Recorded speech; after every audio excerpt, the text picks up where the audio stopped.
Grub for Life, supporting you to achieve excellence in early years nutrition. At Grub for Life, we believe good nutrition should start from an early age. It's the key foundation for children's health and development. We're passionate about helping you to serve great nutritious food and to feel confident in advising parents about healthy eating for their children. Good nutrition isn't rocket science, it's just a question of getting the balance right. There are some foods you need to eat with a little care, whilst others should be enjoyed freely. At Grub for Life, we believe there's no such thing as good and bad foods. It's all about good and bad diets. We know you're the experts in childcare. This session is about helping to build on your food and nutrition knowledge. Your role in feeding the next generation cannot be overestimated. You can influence at how a child eats for the rest of their life. Grub for Life helps make sense of the science of nutrition. There's loads of support and advice on the Grub for Life website, so perhaps check us out when you've finished here. In the meantime, just sit back now, relax, and enjoy the session. Today's session is about food allergy and intolerance management. We want to help you feel really confident about the differences between food allergies and food intolerances and how to tell them apart from common food preferences. Parents will increasingly look to you as the experts when it comes to their child's health and development, and that includes diet. We want this session to help you feel really confident when you're talking to parents about food. So let's get started by homing in on food allergy and food intolerance. Take a minute first to think about the children you care for. The chances are some of you will already be preparing special diets. Perhaps you look after children with egg allergies or lactose intolerance. Maybe you're also preparing a lot of food for children who just don't like certain ingredients. What about children who need to avoid foods like beef or pork for religious or cultural reasons? Perhaps you don't prepare any special diets at all right now, but remember that could easily change tomorrow with the next children you enroll into your care. One of the most important things to help you manage food allergies and intolerance safely is to minimize the number of special diets you prepare. When a child has a food allergy or intolerance, they can become very sick very quickly if a mistake is made with their food. The situation can even become fatal. The fewer special diets you need to prepare, the less likely it is that mistakes are made. Children with regular food preferences do not need to be placed on special diets.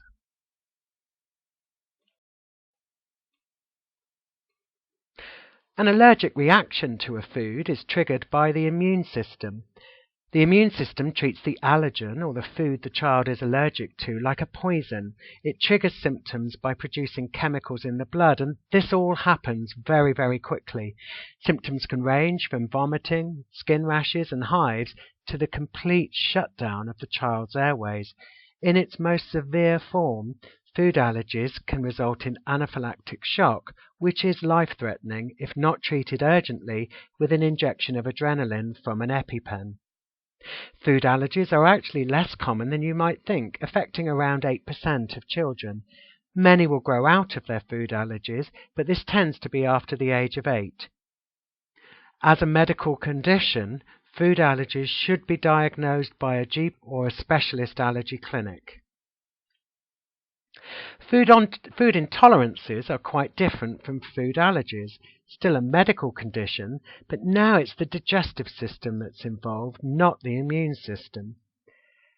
This means symptoms can take a long time, 36 hours, to develop after a child eats the culprit food. Because the immune system's not involved, there's nothing to measure in the blood to help with diagnosis. Symptoms tend to be related to the digestive system, including vomiting, diarrhea, abdominal pain, but they can also involve the skin with conditions like eczema or problems with the ear, nose and throat. Now, of course, all of these symptoms are also seen in many other childhood illnesses, making diagnosis very tricky. It's also incredibly hard to work out what the child is actually intolerant to. There are lots of dodgy tests out there which are available on the internet or through health stores on the high street. None of these are clinically valid, and many give false positive results. The only reliable, credible food intolerance diagnosis comes from following an exclusion diet, where multiple foods are removed from the diet over a period of time and then gradually reintroduced while symptoms are monitored. Exclusion diets are incredibly difficult to follow. They need careful supervision by a dietitian. And the diagnosis of food intolerance must be supported by a letter from a GP, health visitor, or the dietitian. Despite food allergy and intolerances having their differences, they're both medical conditions, and in a childcare setting, you must manage them in exactly the same way. That is, by serving a diet which is completely free from the culprit food or any traces of that food. Now, we'll talk more about this later, but always remember the most important thing for you is to protect the child with a food allergy. The fewer variables there are in the types of special diets you serve, the greater the allergic child is protected.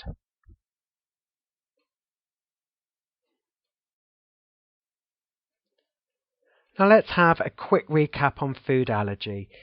Food allergies involving the immune system. Symptoms are triggered by reactions in the blood and develop very quickly. They can affect the skin and the airways, as well as causing general upset tummies. Food allergen symptoms tend to get worse every time the child is exposed to the allergen. Eventually, symptoms can become life-threatening when anaphylactic shock develops. Managing special diets is all about protecting the minority of children who suffer with true food allergies.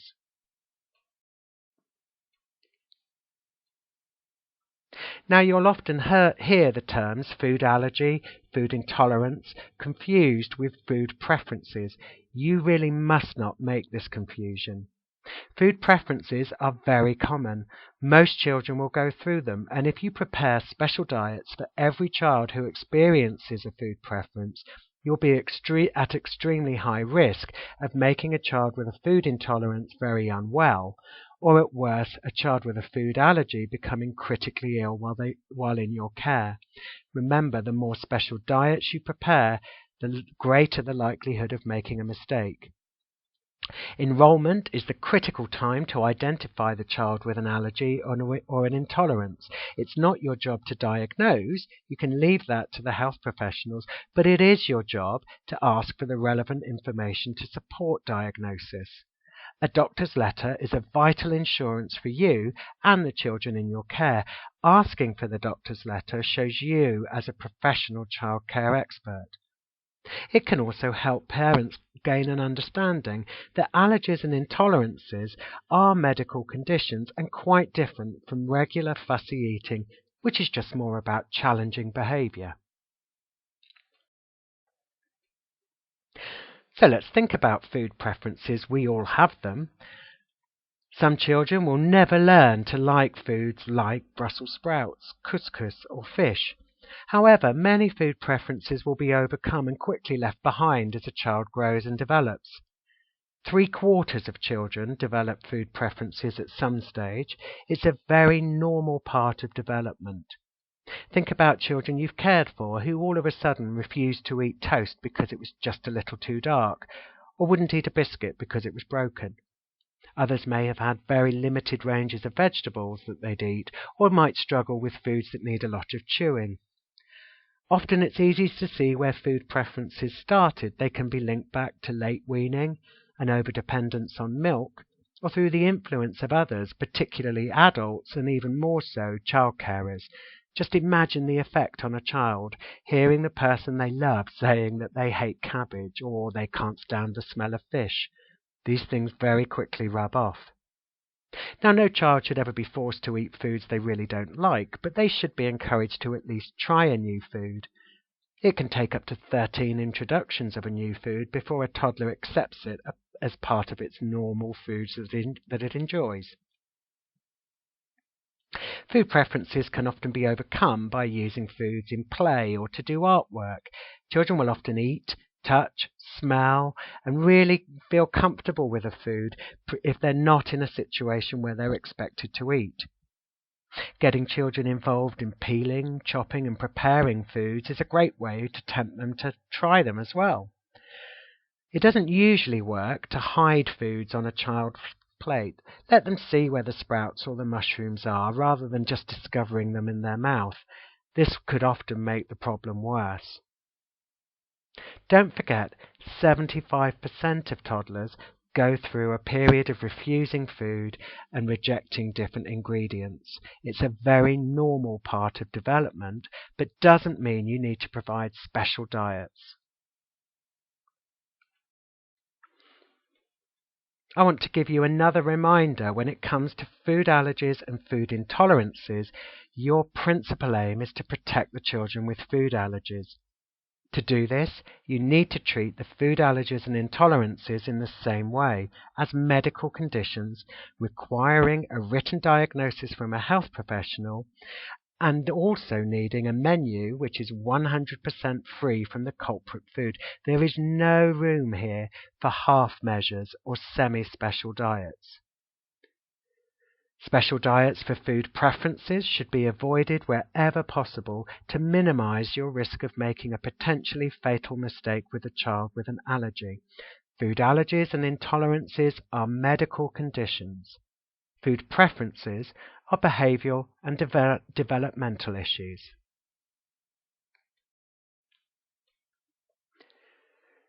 %90 of the food allergies we see are linked to what we call the big 8 ingredients. You might well know someone who's allergic to foods like shellfish, eggs, nuts, wheat, or other nuts. There are another group of common allergens as well, appearing on the right-hand side of the screen. Don't worry too much about these. You're highly unlikely to ever see these types of allergies within children. The big 8 allergen ingredients always appear on food labels, and this is governed by law. In the under 5s, peanuts, milk, egg, and wheat are the most common allergens you'd see. Now, of course, most childcare settings are nut-free zones, and here at Grub for Life, our menus and recipes focus on adapting food dishes for milk-free, egg-free, and wheat-free diets, and that's what we'll focus on today. You may from time to time come across other food allergies in the under 5s, but don't worry, just follow the steps we'll talk you through today and you'll be able to cater for any food allergy you ever come across. Now, we mentioned ingredients lists, and food labels are in fact your most reliable source of information, as long as you know what you're looking for. Of course, they can be confusing even to a trained eye, but the main thing to remember when it comes to food labels is always focus on the ingredients list. It's legally binding and contains the information about every component of a food. The Allergy Advice Panel makes claims about foods being free from wheat, or gives information that something's dairy-free perhaps. This information is not legally binding and also can be very unhelpful and in fact inaccurate. May contain warnings suggest that foods might have been prepared in a factory that contains wheat or processes nuts. Again, these are not legally binding. They're often made to protect the manufacturer and not to inform you. Ignore the allergy advice panels and the may contain warnings. The ingredients list is the only information on food label you can trust. And thanks to new legislation which came into force in January 2015, the ingredients list is now easier to decipher. The big 8 allergens that we looked at before have to be listed in a format that's easier to see. That means that they'll be in bold print, underlined, perhaps in italics or in a different colour font. Good news too, for the first time, Loose produce bought from delicatessens, bakeries, or meat counters in supermarkets or standalone stores also now have to declare if they contain any of the big 8 allergens. This is really helpful. The information may not always be on a label, but it could be at the till or behind the counter. As for things like allergy advice panels, may contain warnings. Sadly, these are still going to be allowed. They're voluntary, so again, you cannot trust the information. They will often be there to protect the manufacturer, not inform you. Ignore these. Stick to the ingredients list as the trustworthy information on food labels. So now when you glance at food labels, don't worry if it looks like a chemistry lesson. Just look out for the words that are highlighted and easier to see in the print. That's telling you what's in the food. You don't have to worry about the rest. So here's some golden rules when it comes to managing food allergies. Be consistent. Dairy-free means 100% dairy-free. Not avoids milk but can have cheese if it's cooked. That type of individuality is fine at home, but not in a childcare setting. Individuality with special diets increases the risk of mistakes, and mistakes can kill when it comes to food allergies. You carry the burden of responsibility.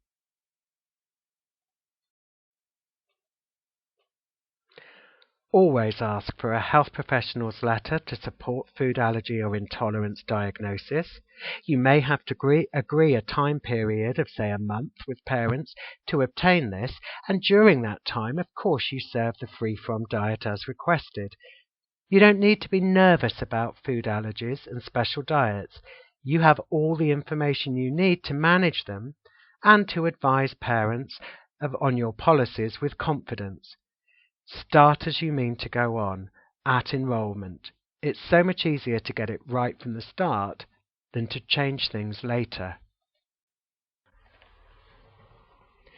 Now you have the basic principles of managing food allergies and intolerances, we can look more closely at how you actually prepare food for children on special diets. We'll start by looking at milk and dairy foods, which are one of the most common early years special diets requested by parents. Children may need a milk and dairy-free diet because they have cow's milk protein allergy, or more commonly, because they're lactose intolerant. Remember, these are different conditions.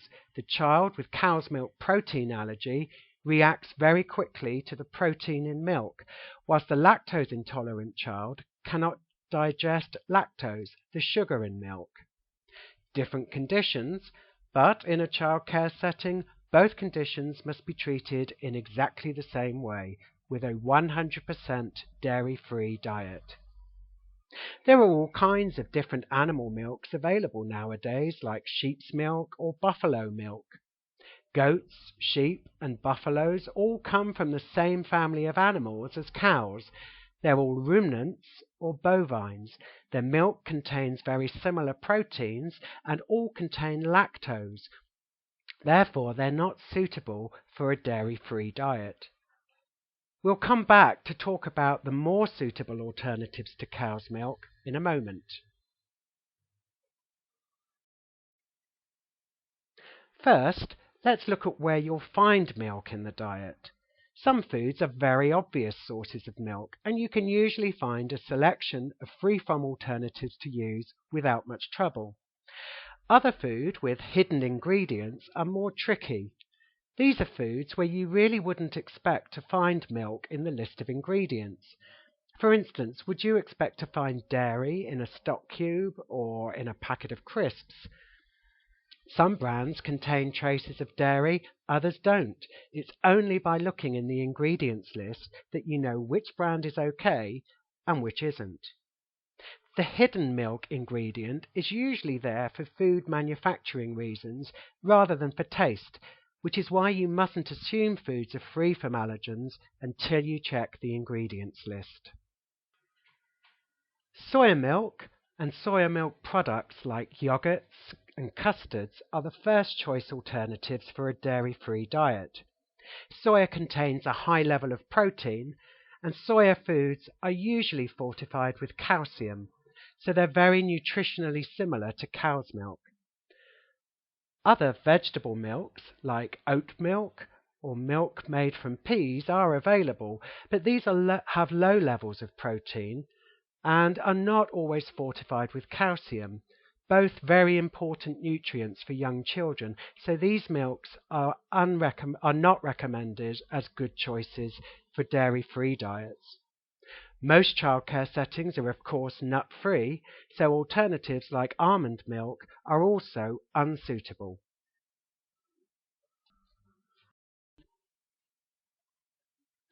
We mentioned that a dairy-free diet needs to be completely free from milk, dairy products, and traces or derivatives of milk. Now, it's easy to spot the words cow's milk on an ingredients list, but less easy to remember that lactoglobulin is a protein found in milk. These are all the various ways the milk derivatives might be listed in the ingredients list.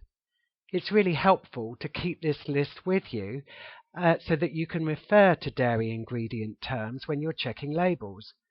The more you use the list, the more these terms will become ingrained in your memory, and the easier you'll find it to spot them. You need to check ingredients lists regularly too. Manufacturers do have a habit of changing their recipes. You can't assume just because a brand of stock cubes is dairy-free today, it will always be that way, so check every time you buy.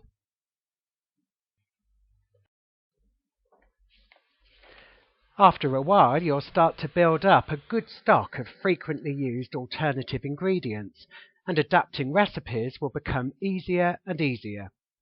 Some alternatives are incredibly versatile and easy to cook with. Others, like soya cheese, do take a little practice, but you can still create some really good tasting dishes. Remember, you can always ask us at Grub for Life if you have trouble finding alternative ingredients or need some tips on how to use them. Here's one to get you started. You can use soft melting dairy-free cheese to make a really good creamy pasta sauce. You just gently melt the cheese over hot pasta.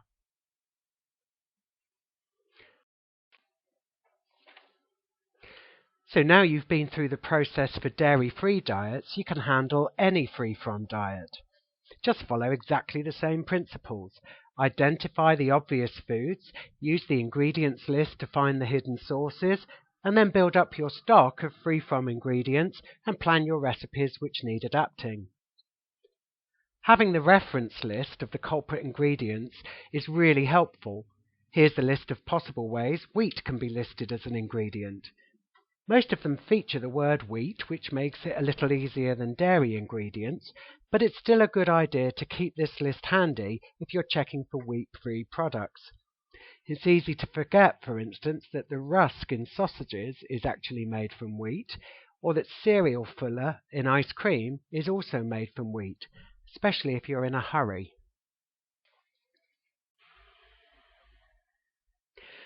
And the same goes for egg ingredients too.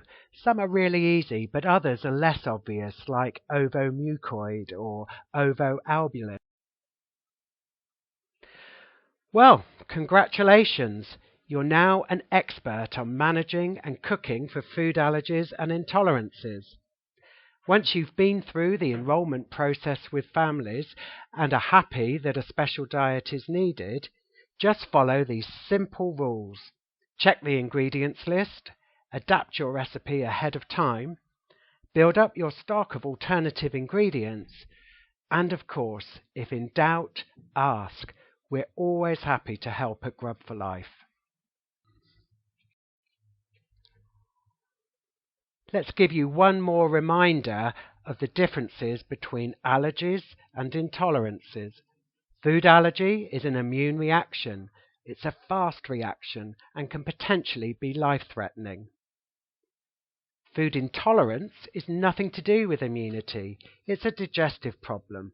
As a result, symptoms are slow to develop, and it's very difficult to diagnose and identify the culprit food.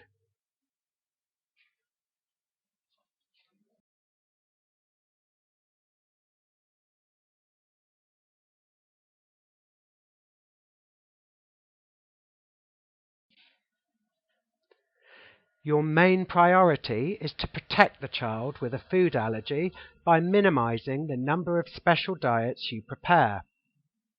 This will reduce the risk of mistakes being made. Don't confuse allergies and intolerances with common food preferences. The best time to establish if you're dealing with allergies or preferences is at enrolment. Don't leave it till later. And always request a doctor's letter for food allergy or a food intolerance.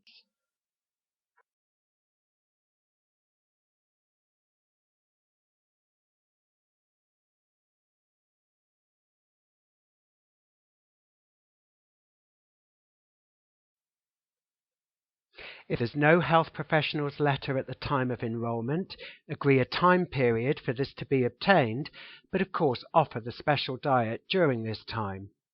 Don't get lapse in your policy because every additional unnecessary special diet you prepare increases your risk of making an error.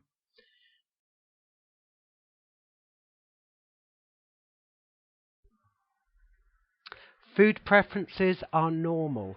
You cannot safely prepare special diets for 75% of the children in your care, all of whom will probably have a food preference at some stage or another. That's just an accident waiting to happen.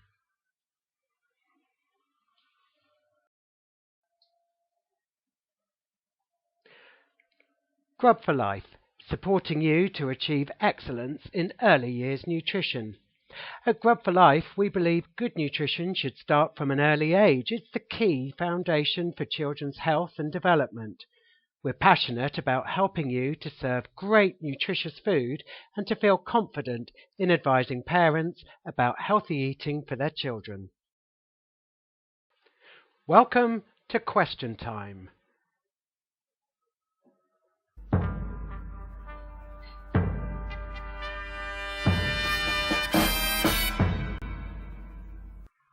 Which of these are the most common Big 8 allergens? Cow's milk, celery, eggs, mollusks, shellfish, mustard, fish, sesame, soya, peanuts, lupin, wheat, other nuts, sulfur dioxide, and sulfites.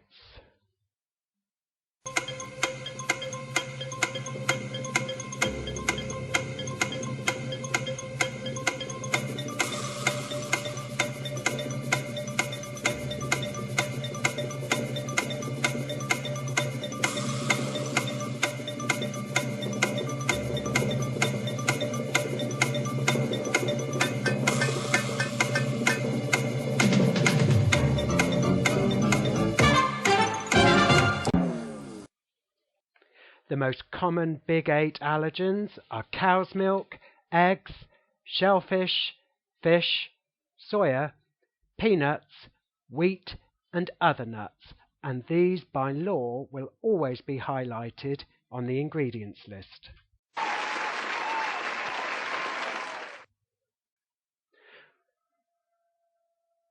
What percentage of the under 5s have life-threatening allergies? Is it 6 to 8%, 26 to 28%, or 56% to 88%?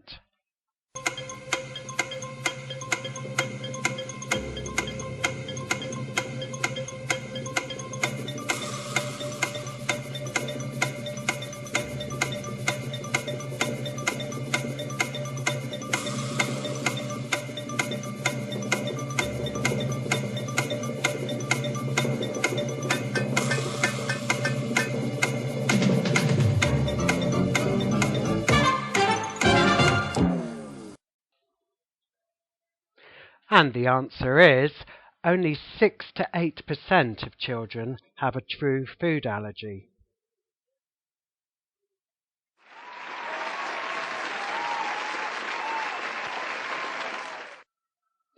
Food allergies less common than a lot of people think. Despite being relatively rare, it's food allergies which pose the greatest risk for a child carer. When it comes to special diets, your focus is always around protecting the child with a true food allergy. Now let's look at allergies and intolerances and preferences. Which of these are medical conditions? Allergies, intolerances, or food preferences? Which of these are behavioural? Allergies, intolerances, or food preferences?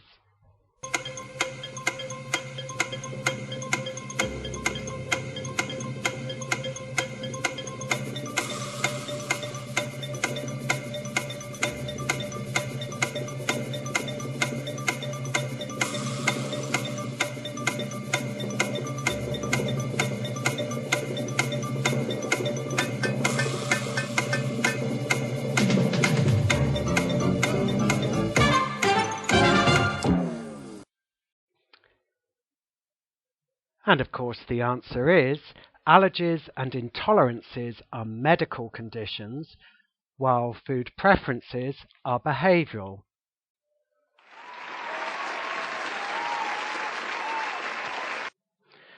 Food preferences are perfectly normal, and most children will go through food preferences at some stage or another.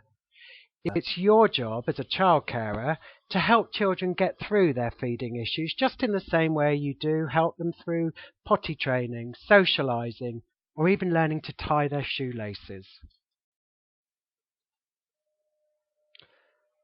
From January 2015, do allergens have to be highlighted on the ingredients list using bold, italics, underlined, or coloured font? Is that true or false?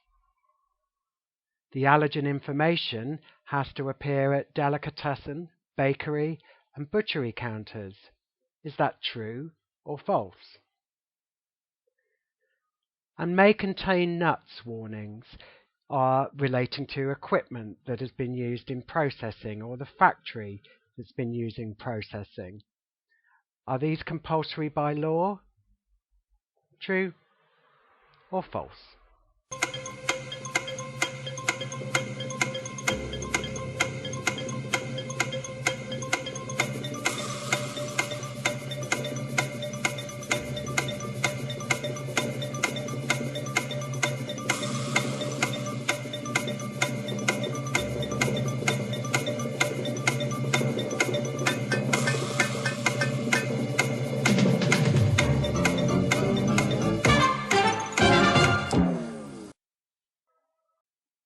And here's your answer.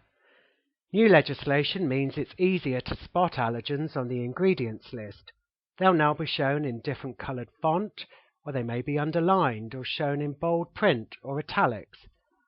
Allergens also have to be shown on loose food sold at delicatessens, bakeries, and at butchers' shops. Sometimes the declaration may appear at the till or behind the counter, not always on the label. Unfortunately, the may contain warning remains voluntary and can't be trusted as accurate information and advice about whether a food is safe to serve for a child with a food allergy or food intolerance. So that's false.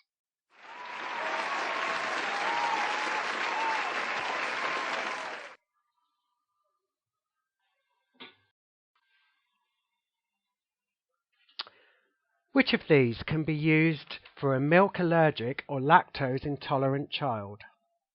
Cow's milk, soya milk, sheep's milk, almond milk, goat's milk, or buffalo milk?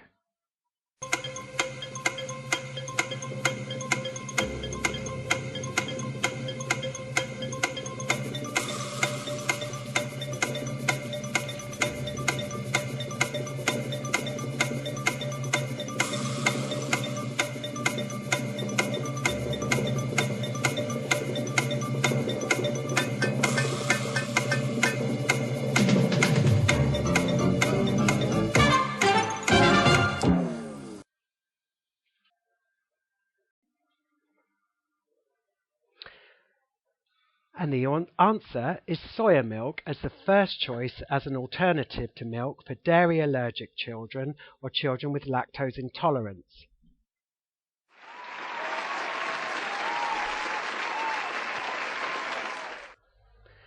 Almond milk cannot be served to children in childcare settings with nut-free policies. Cow's milk, sheep's milk, goats and buffalo milks all contain ingredients which could cause reaction in children with milk allergies or intolerances. Casein, caseinates and lactose. Tell us what is present in a food. Milk, eggs or nuts?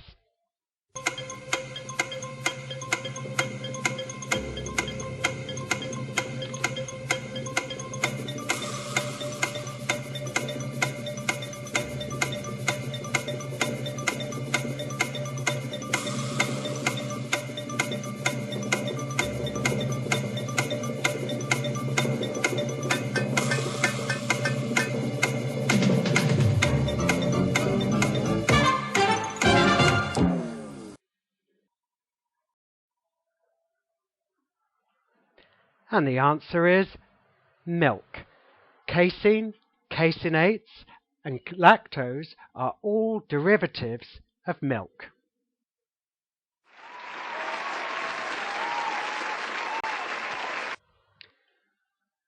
When is the first time to check whether a child has a food allergy or intolerance?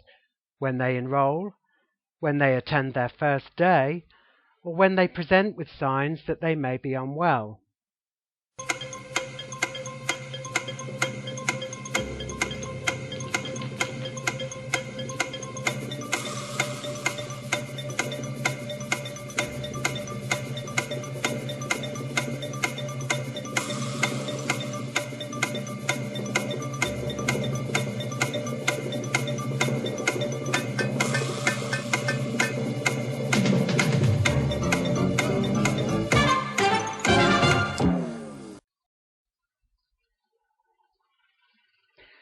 Discussions around food allergies and intolerances should, wherever possible, take place at enrolment.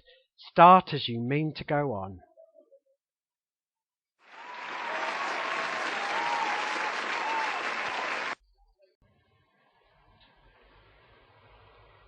Ovoalbumin, ovomucoid and ovotransferrin. Tell us what is present. Milk, eggs or nuts?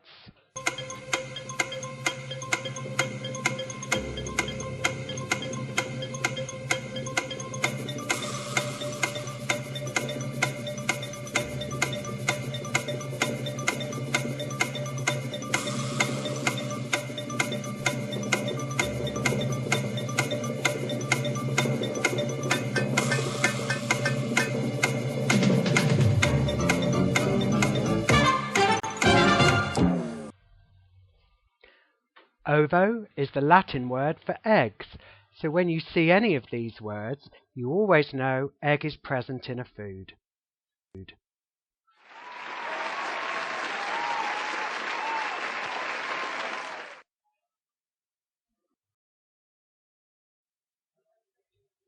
So that's it. You can now separate food allergy and intolerance from common food preferences. You have all the tools you need to spot the allergens in food and choose the most nutritious alternatives. You can talk with confidence to parents about the food allergies and manage them effectively in your childcare setting. Well done for completing the training session, and don't forget you can come back to Grub for Life at any time for more advice and support.